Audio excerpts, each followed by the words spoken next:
أعوذ بالله من الشيطان الرجيم. بسم الله الرحمن الرحيم. هل أتى على الإنسان حين من الدهر لم يكن شيئا مذكورا إنا خلقنا الإنسان من نطفة أمشاج نبتليه فجعلناه سميعا بصيرا إنا هديناه السبيل إما شاكرا وإما كفورا إنا أعتدنا للكافرين سلاسل وأغلالا وسعيرا إن الأبرار يشربون من كأس كان مزاجها كافورا عينا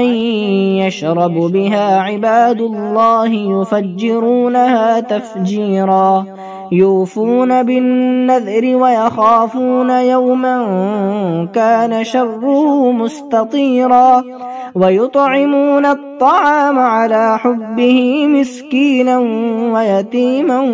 وأسيرا إنما نطعمكم لوجه الله لا نريد منكم جزاء ولا شكورا إنا نخاف من ربنا يوما عبوسا قمطريرا فوقاهم الله شر ذلك اليوم ولقاهم نضرة وسرورا وجزاهم بما صبروا جنة وحريرا متكئين فيها على الأرائك لا يرون فيها شمسا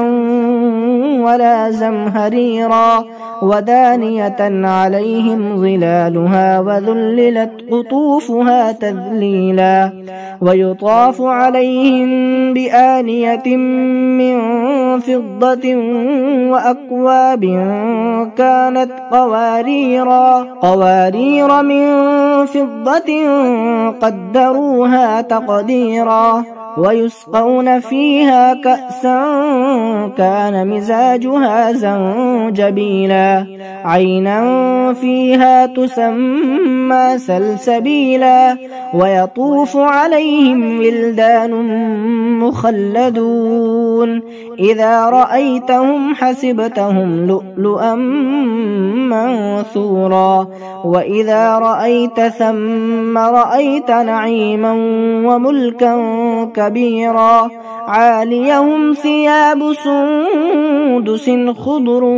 واستبرق وحلوا أساور من فضة وسقاهم ربهم شرابا طهورا إن هذا كان لكم جزاء وكان سعيكم مشكورا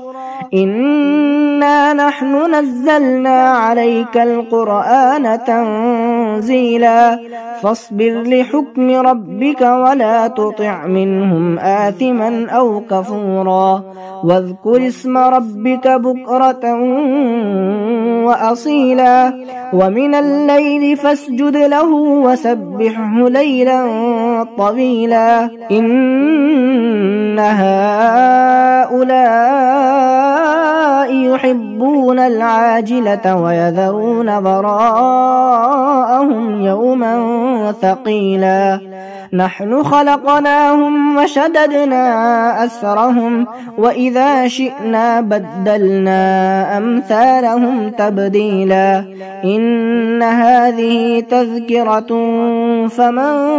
شاء اتخذ إلى ربه سبيلا وما تشاءون إلا أن يشاء الله إن الله كان عليما حكيما يدخل من يشاء في رحمته والظالمين أعد لهم عذابا أليما.